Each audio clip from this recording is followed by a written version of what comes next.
For most of your life, people probably repeated the same advice. Drink more water, 8 glasses each day. Stay hydrated because it helps the kidneys, supports the heart, and benefits the entire body. So you followed that guidance. You increased your water intake. And now, night after night, you find yourself waking up 2, 3, sometimes even 4 times just to reach the bathroom. The exhaustion builds, the frustration grows, and you start asking what changed inside your body. What many people never hear is this. The issue may not be excessive water itself. The real problem is the way the body processes fluids, especially after the age of 60. Habits that worked perfectly at 40 can begin interfering with sleep decades later.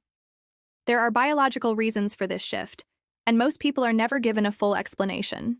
One of the biggest hidden mistakes involves the kinds of beverages consumed late in the day. Most people focus only on quantity. They cut back on water during the evening or avoid a nighttime drink. But different liquids affect the body in completely different ways. Certain drinks can interrupt the natural systems responsible for reducing urine production overnight. In the evening, the body releases a hormone called ADH, also known as antidiuretic hormone. This hormone signals the kidneys to slow urine production while the body sleeps. It helps concentrate fluids and reduces pressure on the bladder during the night. But that system can easily be disrupted. Caffeine is one major disruptor. It acts as a diuretic, increasing urine formation. Even more important, caffeine suppresses ADH activity. Research in renal physiology has shown that caffeine blocks adenosine receptors within the hypothalamus. That suppression reduces ADH release and increases kidney filtration. A late afternoon coffee, tea containing hidden caffeine, or even dark chocolate after dinner can interfere with the body's nighttime slowdown process. Alcohol creates another problem.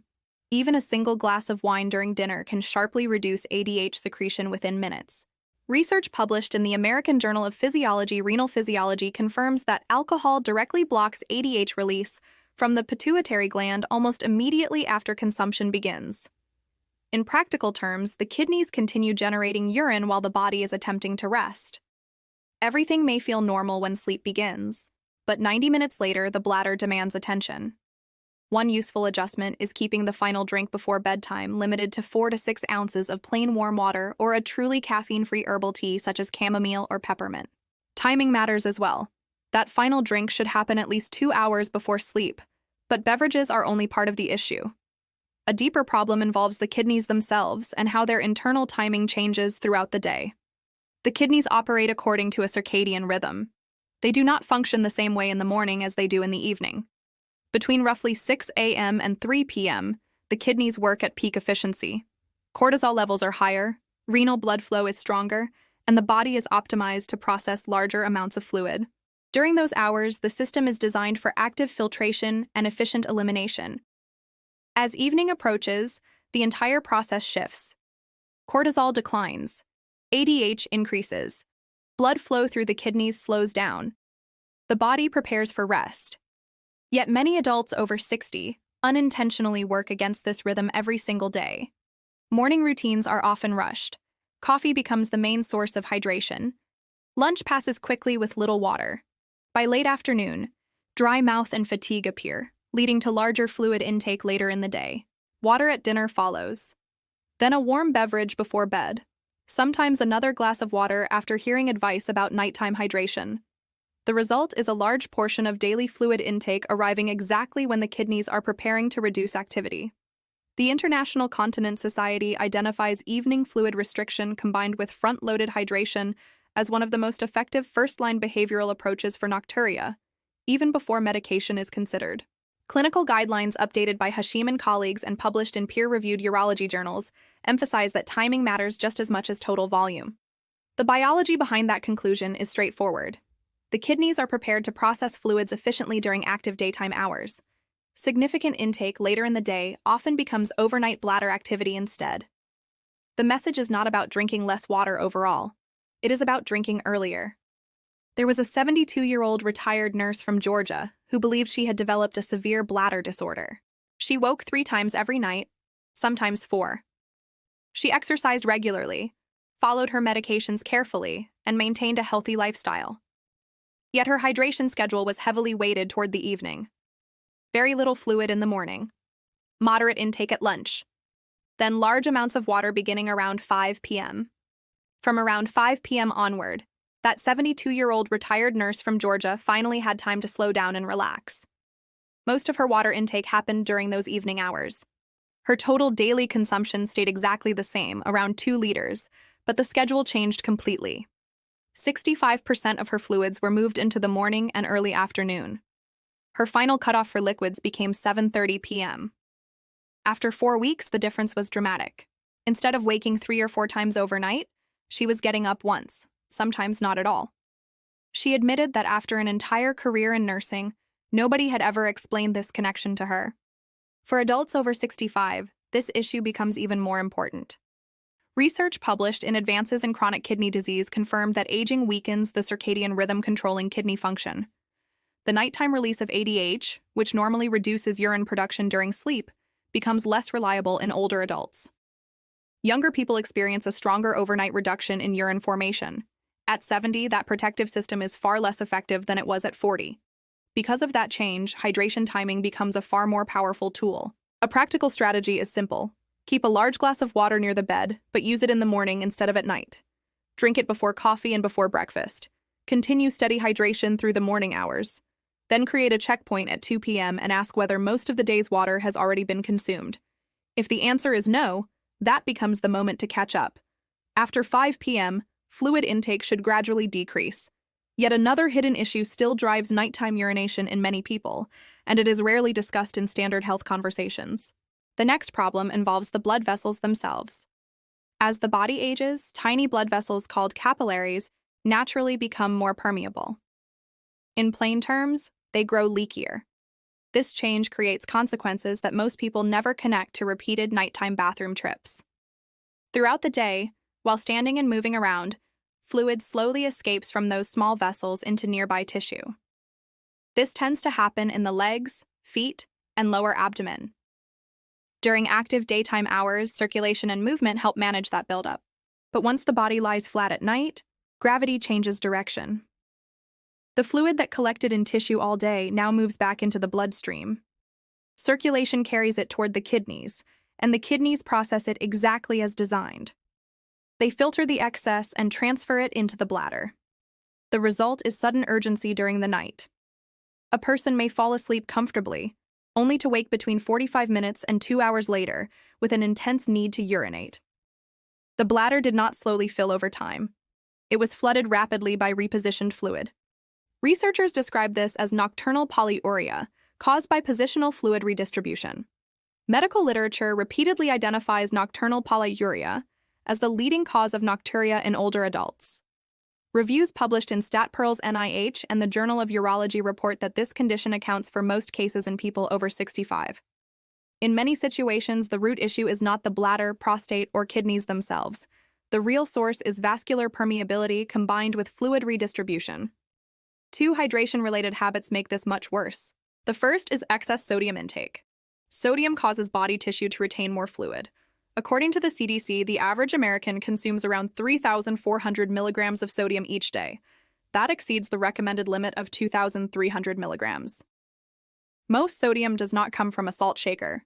It comes from bread, canned foods, deli meats, sauces, and restaurant meals. Those hidden sources increase tissue fluid accumulation during the day, which later returns to circulation overnight and overloads the bladder. The second factor is consuming too much fluid late in the afternoon or evening. More evening fluid means more material available to collect in tissue. Combined with high sodium intake and age-related vessel changes, the effect becomes severe. A major study from Nagasaki University led by Dr. Tomohiro Matsuo and published in Neurourology and Urodynamics during 2019 followed 321 adults with both high sodium intake and nocturia. Participants who reduced daily salt consumption from an average of 10.7 grams down to 8 grams lowered their nighttime bathroom trips from 2.3 to 1.4. That represented nearly a 40% decrease from dietary adjustment alone. Another study in 2020 by Yoshikawa and colleagues, also published in Neurourology and Urodynamics, confirmed the biological mechanism directly. Greater sodium intake correlated with increased leg swelling at 5 p.m. and larger overnight urine volume. The findings explained why sodium reduction and leg elevation work together so effectively. One practical step is becoming highly aware of sodium content for 1 full week. Check labels on bread, sauces, and canned foods. Keep daily sodium below 2,300 milligrams whenever possible. Reaching 1,800 milligrams may provide even greater benefit. Another useful method involves what can be called the afternoon drain. Between 3 p.m. and 5 p.m., before evening fluid restriction begins, lie down and elevate the legs above heart level using a pillow under the calves for 20 to 30 minutes. This allows pooled fluid to return into circulation while still awake, giving the kidneys time to process it before sleep. The physiology behind this approach is extremely strong, and the patient outcomes can be remarkable. There was a 78-year-old retired contractor from Tennessee who had spent more than a year trying medication for nocturia with only limited improvement. A 24-hour urine study revealed that 71% of his total daily urine output occurred at night. Normal levels are closer to 30 to 35%. His body was storing fluid throughout the day and releasing most of it after bedtime. His sodium intake averaged more than 4,200 milligrams daily, mainly from restaurant meals and canned soup. Changes were made to his sodium intake. Afternoon leg elevation was added, and his hydration timing was adjusted. After 8 weeks, nighttime urine production dropped to 48% of his daily total. His nightly bathroom trips decreased from 4 down to 1 or 2. According to his wife, the improvement completely changed their lives because chronic sleep deprivation had been damaging everything around them. But beneath all of these issues sits an even deeper problem. The final mistake is not truly about what a person drinks. It is not only about the timing either. The deepest issue is not only the amount of water people drink. It is whether the body can actually use that water effectively. Many individuals assume every glass they consume automatically hydrates the body properly. In reality, a large portion of that water may move straight through the system without delivering the benefits people expect. The final and most overlooked mistake involves hydration quality itself. One simple question changes everything. When water enters the body, is it truly being retained? Most people believe the answer is automatically yes. In a basic sense, that is correct. But there is another layer involving cellular hydration versus urinary excretion, and that difference has enormous consequences for nighttime urination. The body does not simply require water alone. It requires water paired with the right electrolyte balance, especially potassium and magnesium. These minerals help cells absorb and retain fluid properly. Without enough electrolyte support, large amounts of plain water can dilute blood mineral concentration. The kidneys recognize that imbalance and respond by increasing urine production in order to restore stability. This process is known as osmotic diuresis. It is a well-documented biological response. Someone can drink 1 liter of plain water and see a significant amount of it reach the bladder within 60 to 90 minutes. The issue is not necessarily an overactive bladder. The cells may simply be unable to hold on to the fluid, forcing the kidneys to eliminate it. This becomes especially important in older adults because magnesium deficiency becomes far more common with age. Reduced intestinal absorption, declining bone magnesium stores, and medication interactions all contribute to the problem. Research referenced by the European Society for Clinical Nutrition confirms that magnesium requirements remain stable as people age, but absorption and retention decline significantly. This matters directly for bladder control because magnesium helps regulate the detrusor muscle, the muscle responsible for bladder contractions. A prospective randomized double-blind placebo-controlled clinical trial studying magnesium supplementation in women with bladder symptoms found that 40% of participants taking magnesium experienced meaningful improvement in urgency, nocturia, and incontinence episodes. In the placebo group, only 16.7% reported similar improvement. That difference was driven by correcting a single nutritional deficiency. For some people, the timing of hydration is already correct.